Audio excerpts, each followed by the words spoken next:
ओम श्री परमात्मने नमः।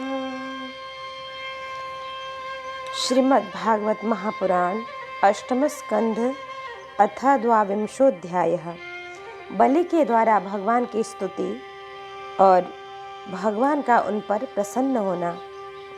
श्री सुखदेव जी महाराज कहते हैं,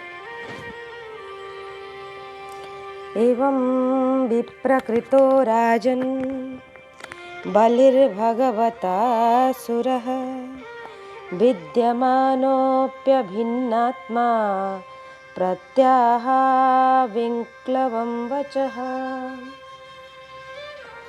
परीक्षित, इस प्रकार भगवान ने असुरराज बलि का बड़ा तिरस्कार किया और उन्हें धैर्य से विचलित करना चाहा, परंतु वे तनिक भी विचलित न हुए और बड़े धैर्य से बोले।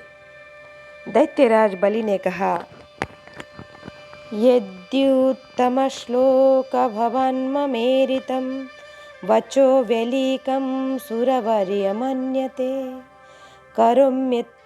करोम्यमृतं तन्न भवेद् प्रलम्भनं पदं तृतीयं कुरु शिरणी में निजम्। देवताओं के आराध्य देव, आपकी कीर्ति बड़ी पवित्र है। क्या आप मेरी बात को असत्य समझते हैं? ऐसा नहीं है, मैं उसे सत्य कर दिखाता हूँ। आप धोखे में नहीं पड़ेंगे। आप कृपा करके अपना तीसरा पग मेरे सिर पर रख दीजिए। मुझे नरक में जाने का अथवा राज्य से च्युत होने का भय नहीं है। मैं पाश में बंधने अथवा अपार दुख में पड़ने से भी नहीं डरता। मेरे पास फूटी कौड़ी भी न रहे अथवा आप मुझे घोर दंड दें, यह भी मेरे भय का कारण नहीं है। मैं डरता हूँ तो केवल अपनी अपकीर्ति से। अपने पूजनीय गुरुजनों के द्वारा दिया हुआ दंड तो जीवन मात्र के लिए अत्यंत वांछनीय है, क्योंकि वैसा दंड माता पिता भाई और सुहृद भी मुहवश नहीं दे पाते। आप छिपे रूप से अवश्य ही हम असुरों को श्रेष्ठ शिक्षा दिया करते हैं, अतः आप हमारे परम गुरु हैं। जब हम लोग धन, कुलीनता, बल आदि से अंधे हो जाते हैं, तब आप उन वस्तुओं को हमसे छीनकर हमें नेत्र दान करते हैं। आप हम लोगों का जो उपकार आपसे जो हम लोगों का उपकार होता है, उसे मैं क्या बताऊं। अनन्य भाव से योग करने वाले योगी गण भी जो सिद्धि प्राप्त करते हैं, वही सिद्धि बहुत से असुरों को आपके साथ दृढ़ बैर भाव करने से ही प्राप्त हो गई थी। जिनकी ऐसी महिमा, ऐसी अनंत लीलाएं हैं, वही आप मुझे दंड दे रहे हैं और वरुण पाश से बांध रहे हैं। इसकी न तो कोई मुझे लज्जा है और न किसी प्रकार की व्यथा।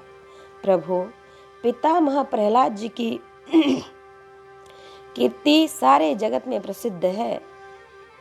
वे आपके भक्तों में श्रेष्ठ माने गए हैं। उनके पिता हिरण्यकश्यपु ने आपसे वैर विरोध रखने के कारण उन्हें अनेकों प्रकार के दुख दिए, परंतु वे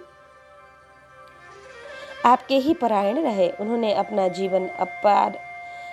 जीवन आप पर ही निछावर कर दिया। उन्होंने यह निश्चय किया कि शरीर को लेकर क्या करना है, यह एक न एक दिन साथ छोड़ ही देता है। जो धन संपत्ति लेने के लिए स्वजन बने हुए हैं, उन डाकुओं से आप अपना स्वार्थ ही क्या है। पत्नी से भी क्या लाभ, जब वह जन्म मृत्यु रूप संसार के चक्र में डालने वाली है। जब मर ही जाना है, तब घर से मोह करने में भी क्या स्वार्थ है। इन सब वस्तुओं में उलझ जाना तो केवल अपनी आयु खो देना है। ऐसा निश्चय करके मेरे पितामह प्रहलाद जी ने यह बंधुओं के नाश करने वाला शत्रु है, फिर आपके ही भय रहित एवं अविनाशी चरण कमलों की शरण ग्रहण की थी। क्यों न हो, वे संसार से परम विरक्त, अगाध बोध संपन्न, उदार हृदय एवं संत शिरोमणि जो हैं,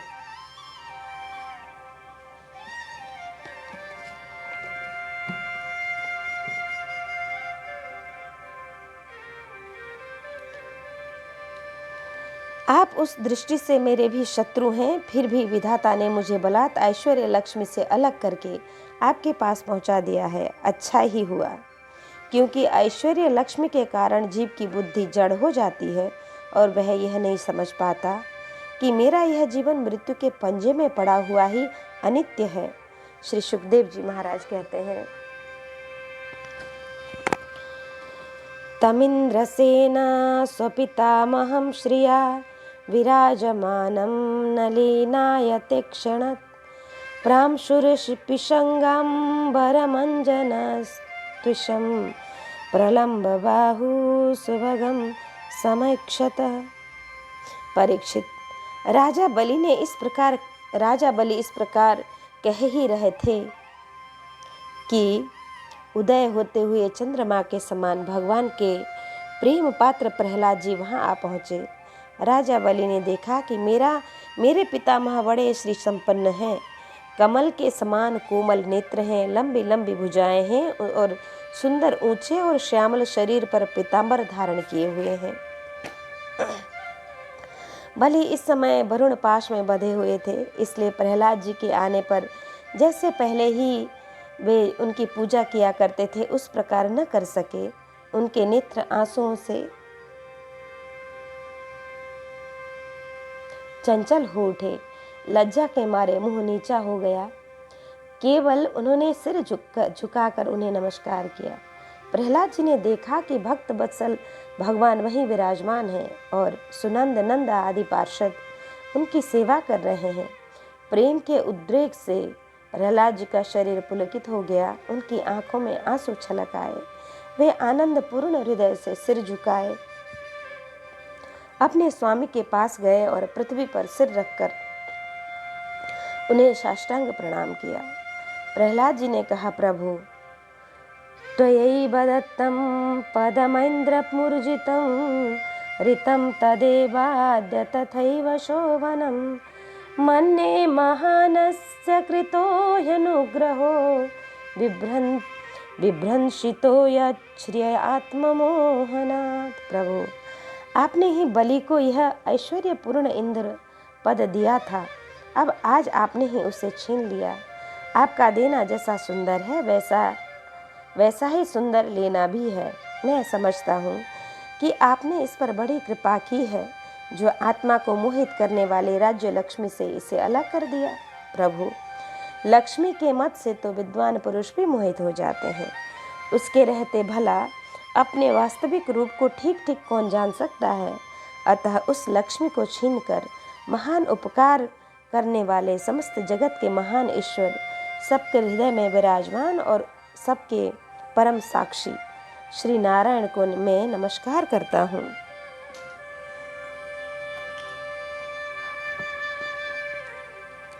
प्रहलाद जी ने कहा,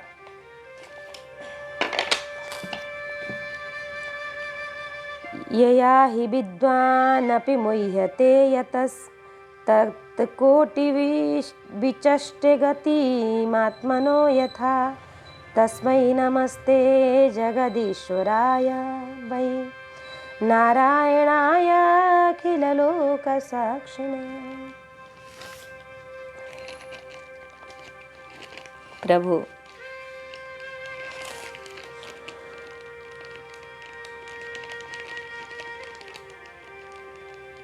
श्री सुखदेव जी कहते हैं कि परीक्षित, प्रहलाद जी अंजलि बांधकर खड़े थे। उनके सामने ही भगवान ब्रह्मा जी ने वामन भगवान से कुछ कहना चाहा, परंतु इतने में ही राजा बलि की परम साध्वी पत्नी विंध्यावली ने अपने पति को बधा देकर भयभीत हो भगवान के चरणों में प्रणाम किया और हाथ जोड़ मुंह नीचा कर वह भगवान से बोली कि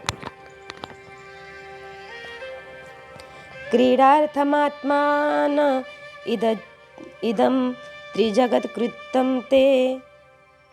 प्रभु, आपने अपनी क्रीड़ा के लिए ही इस संपूर्ण जगत की रचना की है। जो लोग कुबुद्धि हैं वे ही अपने को इसका स्वामी मानते हैं। जब आप ही इसके कर्ता भरता और संहार करता हैं, तब आपकी माया से मोहित होकर अपने को झूठ मूठ कर्ता मानने वाले निर्लज्ज आपको समर्पण क्या करेंगे? ब्रह्मा जी ने कहा, समस्त प्राणियों के जीवन दाता, उनके स्वामी और जगत स्वरूप देवादि देव प्रभु, अब आप इसे छोड़ दीजिए। आपने इसका सर्वस्व ले लिया है, अतः यह दंड का पात्र नहीं है। इसने सारी भूमि और पुण्य कर्मों से उपर्जित स्वर्ग आदि लोक, अपना सर्वस्व तथा आत्म तक आपको समर्पित कर दिया है, एवं ऐसा करते समय इसकी बुद्धि स्थिर रही है। यह धैर्य से च्युत नहीं हुआ है। प्रभु, जो मनुष्य सच्चे हृदय से कृपणता छोड़कर आपके चरणों में जल का अर्घ्य देते हैं और केवल दुर्वा दल से भी आपकी सच्ची पूजा करता है, उससे भी उत्तम गति की प्राप्ति होती है। फिर बलि तो बड़ी प्रसन्नता से धैर्य और स्थिरता पूर्वक आपको त्रिलोकी का दान कर दिया है, तब यह दुख का भागी कैसे हो सकता है? तब भगवान ने कहा, ब्रह्मा जी, मैं जिन पर कृपा करता हूँ उसका धन छीन लिया करता हूँ, क्योंकि जब मनुष्य धन के मद से मतवाला हो जाता है तब मेरा और लोगों का तिरस्कार करने लगता है।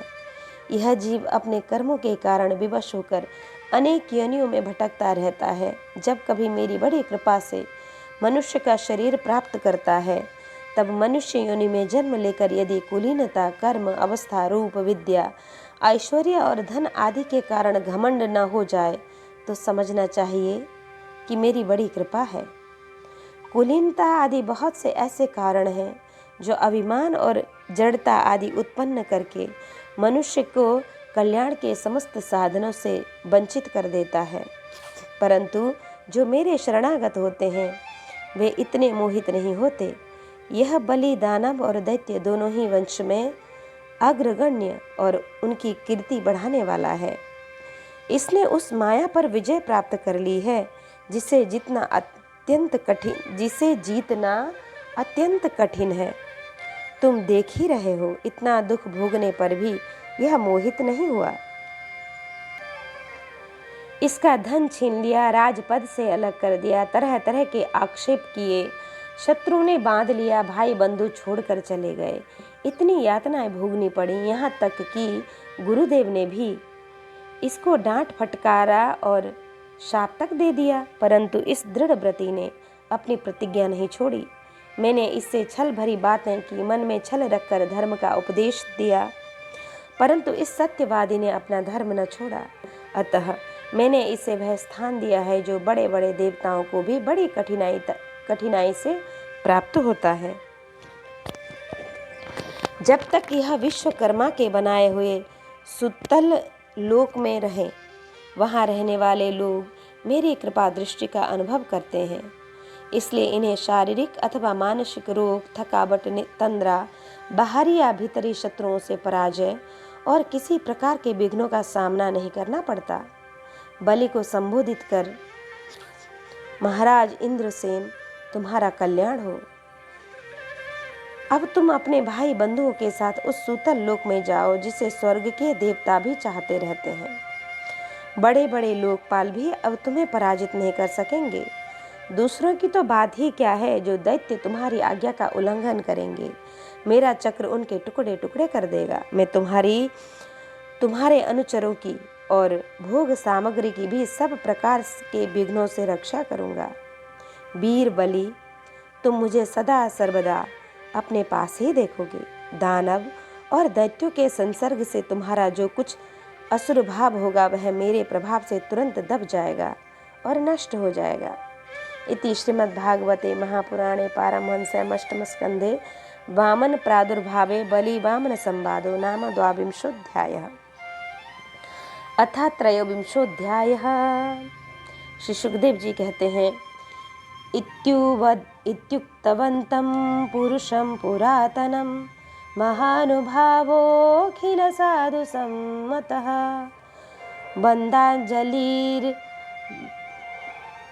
बाष्पकलाकुलेक्षणो भक्त्युद्गलो गदया गिरा ब्रवीत। जब सनातन पुरुष भगवान ने इस प्रकार कहा तो साधुओं के आदरणीय भगवान दैत्यराज के नेत्रों में आंसू छलक आए। प्रेम के उद्रेक से उनका गला भर आया।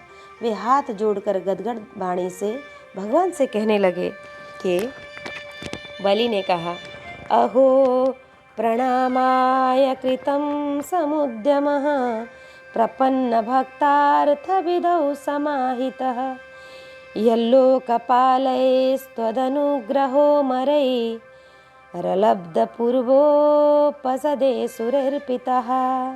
प्रभु, मैंने तो आपको पूरा प्रणाम भी नहीं किया, केवल प्रणाम करने मात्र की चेष्टा भर की है।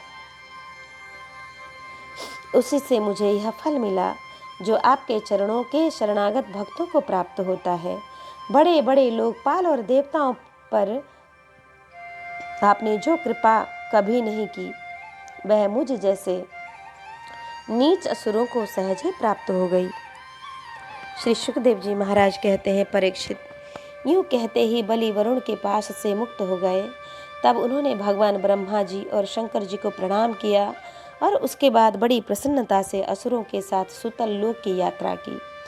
इस प्रकार भगवान ने बलि से स्वर्ग का राज्य लेकर इंद्र को दे दिया, अदिति की कामना पूर्ण की और स्वयं उपेंद्र बनकर वे सारे जगत का शासन करने लगे। जब प्रहलाद ने देखा कि मेरे वंश पर पौत्र राजा बलि बंधन से छूट गए और उन्हें भगवान का कृपा प्रसाद प्राप्त हो गया, तो वे भक्ति भाव से भर गए। उस समय उन्होंने भगवान की इस प्रकार स्तुति की, नमो विरिंचो लभते प्रसादम न श्री न सर्वा किमुता परेते यन्नो शुराणमपि दुर्गपालो विश्वाभिबन्धैरपि वन्दितांग्री। प्रभु, यह कृपा प्रसाद कभी ब्रह्मा जी, लक्ष्मी जी और शंकर जी को भी नहीं प्राप्त हुआ, तब दूसरे की तो बात ही क्या है। अहो विश्वबंध ब्रह्मा आदि भी जिनके चरणों की वंदना करते हैं, वही आप हम असुरों के दुर्गपाल किलेदार हो गए। शरणागत वत्सल प्रभु, ब्रह्मा आदि लोकपाल आपके चरण कमलों का मकरंद रस सेवन करने के कारण सृष्टि रचना की शक्ति आदि अनेक विभूतियाँ प्राप्त करते हैं। हम लोग तो जन्म से ही खल और कुकर्मगामी हैं, कुमार्गगामी हैं। हम पर आपकी ऐसी अनुग्रह कृपा पूर्ण दृष्टि कैसे हो गई जो आप हमारे द्वारपाल ही बन गए। आपने अपनी योग माया से खेल ही खेल में त्रिभुवन की रचना कर दी।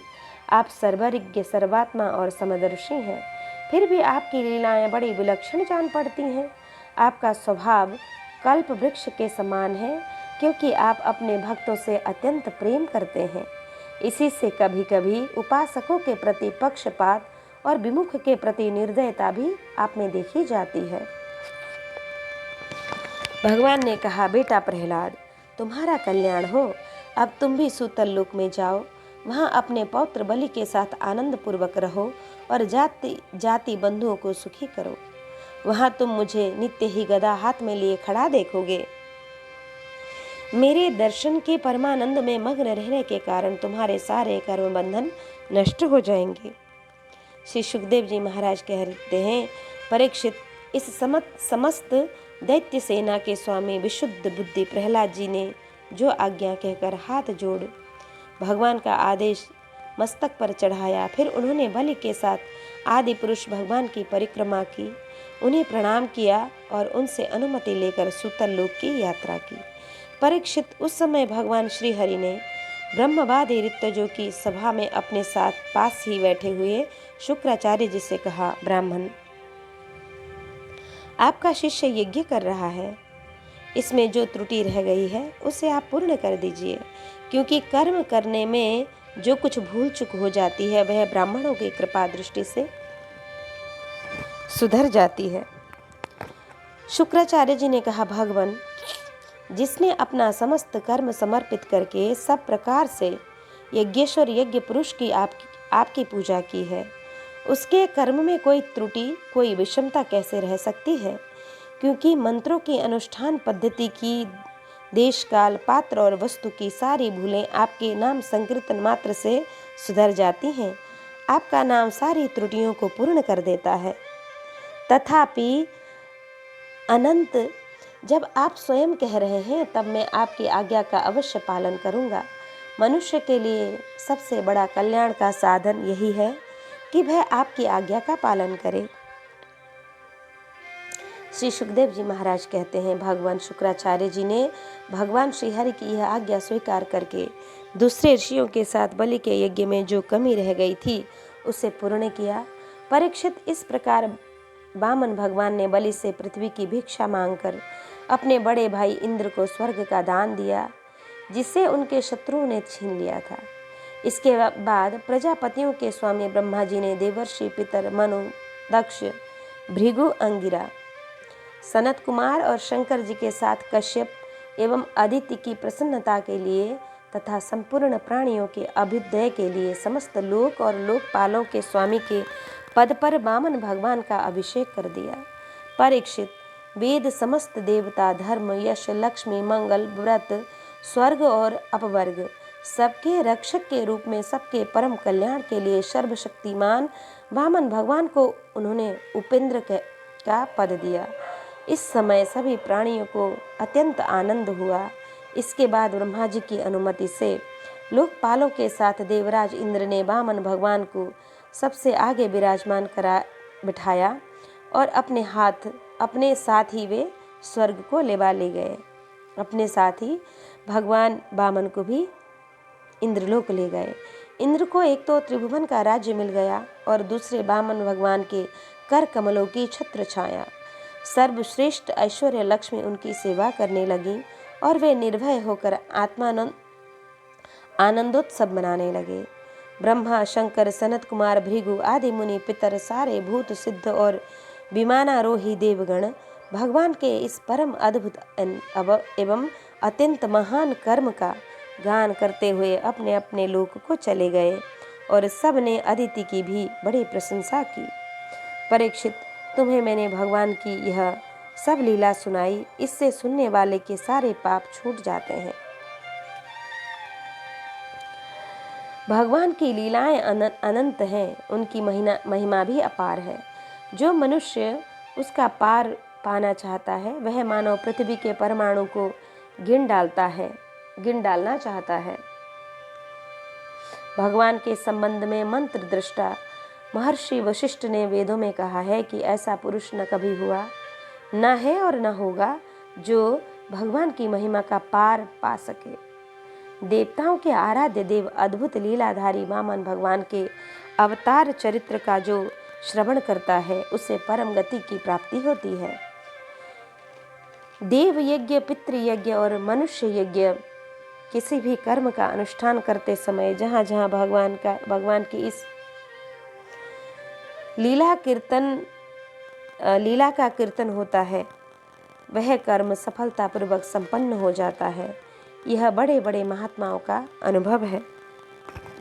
इति श्रीमद्भागवते महापुराणे पारमहंस्यां संहितायां अष्टमस्कन्धे वामन अवतार चरिते त्रयोविंशोऽध्यायः अथ चतुर्विंशोऽध्यायः। भगवान के मत्स्य अवतार की कथा। राजा परीक्षित ने पूछा, भगवान के कर्म बड़े अद्भुत हैं। उन्होंने एक बार अपनी योग माया से मत्स्यावतार धारण करके बड़ी सुंदर लीला की थी। मैं उनके उसी आदि अवतार की कथा सुनना चाहता हूँ। भगवान मत्स्य योनि एक तो यूं ही लोक निंदित है, दूसरे तमोगुणी और असह्य परतंत्रता से युक्त भी है। सर्वशक्तिमान होने पर भी भगवान ने कर्म बंधन में बंधे हुए जीव की तरह यह मत्स्य रूप क्यों धारण किया? भगवान महात्माओं के कीर्तनीय भगवान का चरित्र समस्त प्राणियों को सुख देने वाला है। आप कृपा करके उनकी वह सब लीला हमारे सामने पूर्णता से वर्णन कीजिए। सूत जी कहते हैं, शौनकादि ऋषियों, जब राजा परीक्षित ने भगवान श्री सुखदेव जी से यह प्रश्न किया तब उन्होंने विष्णु भगवान का वह चरित्र जो उन्होंने मत्स्यावतार धारण करके किया था वर्णन किया। श्री सुखदेव जी महाराज कहते हैं, परीक्षित, यूँ तो भगवान सबके एकमात्र प्रभु हैं, फिर भी वे गौ, ब्राह्मण, देवता, साधु, वेद, धर्म और अर्थ की रक्षा के लिए शरीर धारण करते हैं। वे सर्वशक्तिमान प्रभु वायु की तरह नीचे ऊंचे छोटे बड़े सभी प्राणियों के अंतर्यामी रूप से लीला करते हैं, परंतु उन प्राणियों के बुद्धिगत गुणों से वे छोटे बड़े या ऊंचे नीचे नहीं हो जाते, क्योंकि वे वास्तव में समस्त प्राकृत गुणों से रहित निर्गुण है। परीक्षित, पिछले कल्प के अंत में ब्रह्मा जी के सो जाने के कारण ब्रह्म नामक नैमित्तिक प्रलय हुआ था। उस समय भूलोक आदि सारे लोग समुद्र में डूब गए थे। प्रलय काल आ जाने के कारण ब्रह्मा जी को नींद आ रही थी। वे सोना चाहते थे। उसी समय वेद उनके मुख से निकल पड़े और उनके पास ही रहने वाले हयग्रीव नामक बलि दैत्य ने उन्हें योग बल से चुरा लिया। सर्वशक्तिमान भगवान श्री हरि ने दानवराज हयग्रीव की यह चेष्टा जान ली, इसलिए उन्होंने मत्स्य अवतार ग्रहण किया। परीक्षित, उस समय सत्यव्रत नाम के एक बड़े उदार एवं भगवत परायण राजर्षि केवल जल पीकर तपस्या कर रहे थे। वहीं सत्यव्रत वर्तमान महाकल्प में विवस्वान सूर्य के पुत्र श्राद्ध देव के नाम से विख्यात हुए और उन्हें भगवान ने वैवस्वत मनु बना दिया। एक दिन वे राजर्षि कृतमाला नदी में जल से तर्पण कर रहे थे। उसी समय उनकी अंजलि के जल में एक छोटी सी मछली आ गई। परीक्षित, द्रविड़ देश के राजा सत्यव्रत ने अपनी अंजलि में आई हुई मछली को जल के साथ ही फिर से नदी में डाल दिया।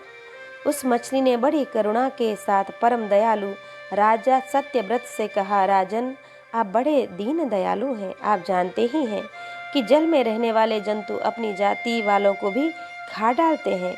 मैं उनके भय से अत्यंत व्याकुल हो रही हूँ। आप मुझे फिर इसी नदी के जल में छोड़ दीजिए। आप मुझे फिर इसी नदी के जल में क्यों छोड़ रहे हैं? राजा सत्यव्रत को इस बात का पता नहीं था कि वे स्वयं भगवान मुझ पर प्रसन्न होकर कृपा करने के लिए मछली के रूप में पधारे हैं। इसलिए उन्होंने उस मछली की रक्षा का मन ही मन संकल्प कर लिया।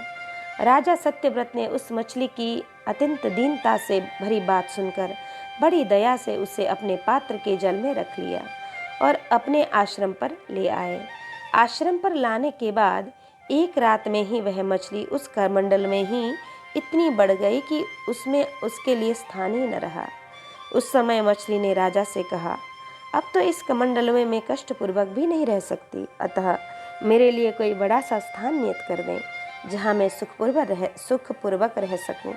राजा सत्यव्रत ने मछली को कमंडल से निकालकर एक बहुत बड़े पानी के मटके में रख दिया, परंतु वहां डालने पर वह मछली 2 ही घड़ी में 3 हाथ बढ़ गई। फिर उसने राजा सत्यव्रत से कहा, राजन, यह मटका भी मेरे लिए पर्याप्त नहीं है। इसमें मैं सुखपूर्वक नहीं रह सकती। मैं तुम्हारी शरण में हूँ, इसलिए मेरे रहने योग्य कोई बड़ा स्थान मुझे दो। परीक्षित, सत्यव्रत ने वहां से उस मछली को उठाकर एक सरोवर में डाल दिया, परंतु वह थोड़ी ही देर में इतनी बढ़ गई कि उसने एक महामत्स्य का आकार धारण कर सरोवर के जल को घेर लिया और कहा, राजन, मैं जलचर प्राणी हूँ। इस सरोवर का जल भी मेरे सुखपूर्वक रहने के लिए पर्याप्त नहीं है, इसलिए आप मेरी रक्षा कीजिए और मुझे किसी अगाध सरोवर में रख दीजिए। मत्स्य भगवान के इस प्रकार कहने पर वे एक एक करके उन्हें कई अटूट जल वाले सरोवर में ले गए, परंतु जितना बड़ा सरोवर होता उतनी ही बड़े वे बन जाते। अंत में उन्होंने उन लीला मत्स्य को समुद्र में छोड़ दिया। समुद्र में डालते समय मत्स्य भगवान ने सत्यव्रत से कहा, वीर, समुद्र में बड़े बड़े बलि अगर आदि रहते हैं, वे मुझे खा जाएंगे, इसलिए आप मुझे समुद्र के जल में मत छोड़िए।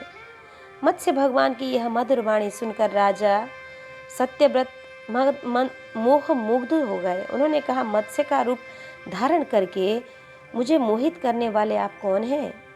आपने एक ही दिन में 400 कोस के विस्तार का सरोवर घेर लिया। आज तक ऐसी शक्ति रखने वाला जलचर जीव तो न मैंने कभी देखा था और न ही सुना ही था। अवश्य ही आप साक्षात सर्वशक्तिमान सर्व अंतर्यामी अविनाशी श्री हरि हैं। जीवों पर अनुग्रह करने के लिए ही आपने जलचर का रूप धारण किया है। हे पुरुषोत्तम, आप जगत की उत्पत्ति, स्थिति और प्रलय के स्वामी हैं। आपको मैं नमस्कार करता हूँ। हे प्रभु, हम शरणागत भक्तों के लिए आप ही आत्मा हैं और आश्रय हैं। यद्यपि आपके सभी लीलावतार प्राणियों के अभ्युदय के लिए ही होते हैं, तथापि मैं यह जानता हूँ कि आपने यह रूप किस उद्देश्य से ग्रहण किया है। कमल नयन प्रभु, जैसे देहादि अनात्म पदार्थों में अपनेपन का अभिमान करने वाले संसारी पुरुषों का आश्रय व्यर्थ होता है, उसी प्रकार आपके चरणों की शरण तो व्यर्थ हो ही नहीं सकती, क्योंकि आप सबके अहेतुकी प्रेमी, परम प्रियतम और आत्मा है। आपने इस समय जो रूप धारण करके हमें दर्शन दिया है, यह बड़ा ही अद्भुत है। श्री सुखदेव जी कहते हैं, परीक्षित, भगवान अपने अनन्य प्रेमी भक्तों पर अत्यंत प्रेम करते हैं। जब जगतपति मत्स्य भगवान ने अपने प्यारे भक्त राजर्षि सत्यव्रत की यह प्रार्थना सुनी, तो उनका प्रिय और हित करने के लिए, साथ ही कल्पांत के प्रलयकालीन समुद्र में विहार करने के लिए उसने कहा कि श्री भगवान कहते हैं कि सत्यव्रत, आज से 7वें दिन भूलोक आदि तीनों लोक प्रलय के समुद्र में डूब जाएंगे। उस समय जब तीनों लोक प्रलय काल की जल राशि में डूबने लगेंगे, तब मेरी प्रेरणा से तुम्हारे पास एक बहुत बड़ी नौका आएगी और उस समय तुम समस्त प्राणियों के सूक्ष्म शरीर को लेकर सप्तर्षियों के साथ उस नौका पर चढ़ जाना और समस्त धान्य एवं छोटे बड़े सभी प्रकार के बीजों को साथ रख लेना। उस समय सब और एकमात्र महासागर लहराता होगा, प्रकाश नहीं होगा। केवल ऋषियों की दिव्य ज्योति के सहारे ही बिना किसी प्रकार की विकलता से तुम उस बड़ी नाव पर चढ़ जाना और चारों ओर विचरण करना। जब प्रचंड आंधी चलने के कारण नाव डगमगाने लगेगी, तब मैं इसी रूप में वहां आ जाऊंगा और तुम लोग वासुकी नाग के द्वारा उस नाव को मेरे सींग में बांध देना। सत्यव्रत, इसके बाद जब तक ब्रह्मा जी की रात रहेगी, तब तक मैं ऋषियों के साथ तुम्हें उस नाव में बैठाकर उसे खींचता हुआ समुद्र में विचरण करूंगा। उस समय जब तुम प्रश्न करोगे, तब मैं तुम्हें उपदेश दूंगा। मेरे अनुग्रह से मेरी वास्तविक महिमा, जिसका नाम परब्रह्म है, मैं तुम्हारे हृदय में प्रकट है, वो तुम्हारे हृदय में प्रकट हो जाएगी और तुम उसे ठीक ठीक से जान लोगे।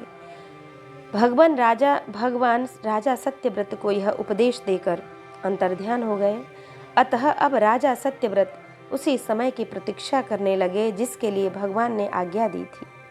कुशों का अग्रभाग पूर्व की ओर करके राजर्षि सत्यव्रत उन पर पूर्वोत्तर मुख से बैठ गए और मत्स्य रूप भगवान के चरणों का चिंतन करने लगे। इतने में ही भगवान का बताया हुआ समय आ पहुंचा। राजा ने देखा कि समुद्र अपनी मर्यादा छोड़कर बढ़ रहा है। प्रलय काल के भयंकर मेघ वर्षा करने लगे। देखते ही देखते सारी पृथ्वी डूबने लगी। तब राजा ने भगवान की आज्ञा का स्मरण किया और देखा नाव भी आ गई है। तब वे धान्य तथा अन्य बीजों को लेकर सप्तर्षियों के साथ उस पर सवार हो गए। सप्तर्षियों ने बड़े प्रेम से राजा सत्यव्रत से कहा, राजन, तुम भगवान का ध्यान करो, वे ही हमें इस संकट से बचाएंगे और हमारा कल्याण करेंगे। उनकी आज्ञा से राजा ने भगवान का ध्यान किया। उसी समय उस महान समुद्र में मत्स्य के रूप में भगवान प्रकट हुए। मत्स्य भगवान का शरीर सोने के समान देदीप्यमान था और शरीर का विस्तार था 4 लाख कोश। उनके शरीर में एक बड़ा भारी सींग था। भगवान ने पहले ही जैसे आज्ञा दी थी उसके अनुसार वह नौका वासुकी नाग के द्वारा भगवान के सिंग में बांध दी गई और राजा सत्यव्रत ने प्रसन्न होकर भगवान की स्तुति की। राजा सत्यव्रत ने कहा, अनाद्य विद्योपहमात्म संविदस् तन्मूल संसार परिश्रमातुरः यदृच्छयोः पश्रिता यमाप्नुयुर्विमुक्तिदो न परमो गुरुर्भवान्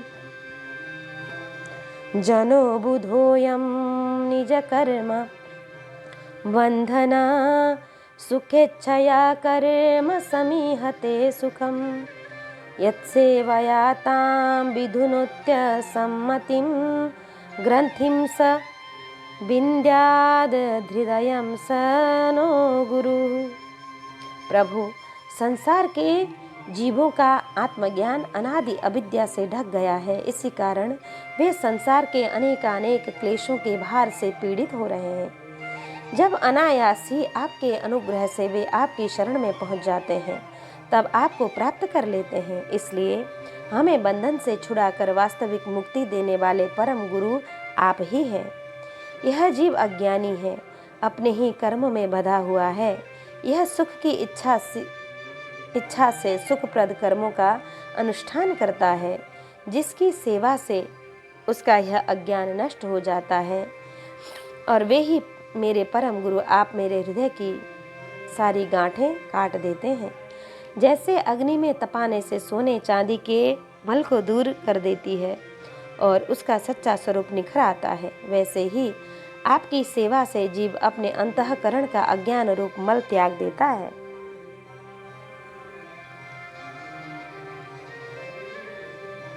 और अपने वास्तविक स्वरूप में स्थित हो जाता है। आप सर्वशक्तिमान अविनाशी प्रभु ही हमारे गुरुजनों के भी परम गुरु हैं। अतः आप ही हमारे भी गुरु बने। जितने भी देवता, गुरु और संसार के दूसरे जीव हैं, वे सब यदि स्वतंत्र रूप से एक साथ मिलकर भी कृपा करें तो आपकी कृपा के 10,000वें अंश के वंश की भी बराबरी नहीं कर सकते। अंश की आपकी कृपा के 10,000वें अंश के अंश की भी बराबरी कैसे कर सकते हैं? नहीं कर सकते। प्रभु, आप ही सर्वशक्तिमान हैं। मैं आपकी शरण ग्रहण करता हूँ। जैसे कोई अंधे को ही अपना पथ प्रदर्शक बना ले, वैसे ही अज्ञानी जीव अज्ञानी को ही अपना गुरु बनाते हैं। आप सूर्य के समान स्वयं प्रकाश और समस्त इंद्रियों के प्रेरक हैं।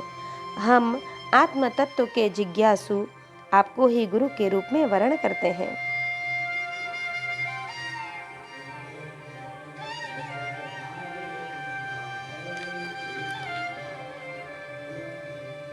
अज्ञानी मनुष्य अज्ञानियों को जिस ज्ञान का उपदेश करता है वह तो अज्ञान ही है।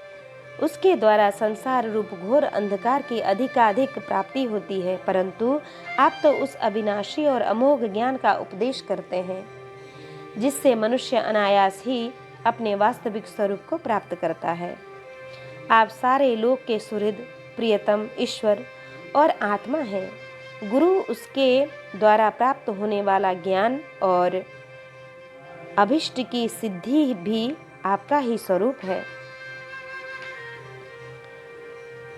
फिर भी कामनाओं के बंधन में जकड़े जाकर लोग अंधे हो रहे हैं। उन्हें इस बात का पता ही नहीं कि आप उनके हृदय में ही विराजमान हैं।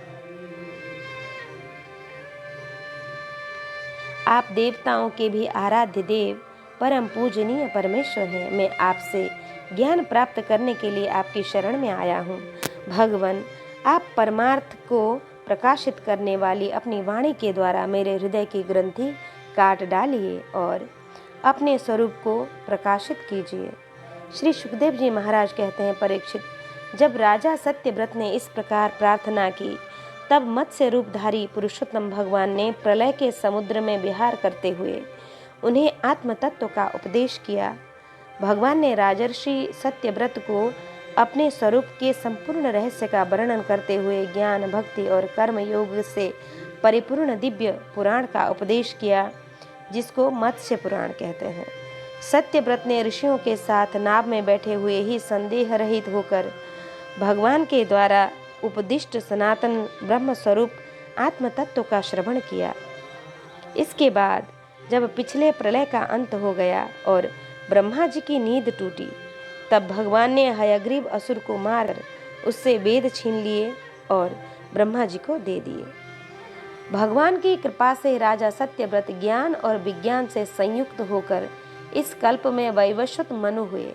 अपनी योग माया से मत्स्य रूप धारण करने वाले भगवान विष्णु और राजर्षि सत्यव्रत का यह संवाद एवं श्रेष्ठ आख्यान सुनकर मनुष्य सब प्रकार के पापों से मुक्त हो जाता है। जो मनुष्य भगवान के इस अवतार का प्रतिदिन कीर्तन करता है, उसके सारे संकल्प सिद्ध हो जाते हैं और उसे परम गति की प्राप्ति होती है। प्रलयकालीन समुद्र में जब ब्रह्मा जी सो गए थे, उनकी सृष्टि शक्ति लुप्त हो चुकी थी। उस समय उनके मुख से निकली हुई श्रुतियों को चुराकर हयग्रीव दैत्य पाताल में ले गया था। भगवान ने उसे मारकर वे श्रुतियां ब्रह्मा जी को लौटा दी एवं सत्यव्रत तथा सप्तर्षियों को ब्रह्म तत्व का उपदेश किया। उन समस्त जगत के परम कारक कारण लीला मत्स्य भगवान को मैं नमस्कार करता हूँ। इति श्रीमद्भागवते वैयासिक्यामष्टादशसहस्र्यां पारमहंस्यां संहितायां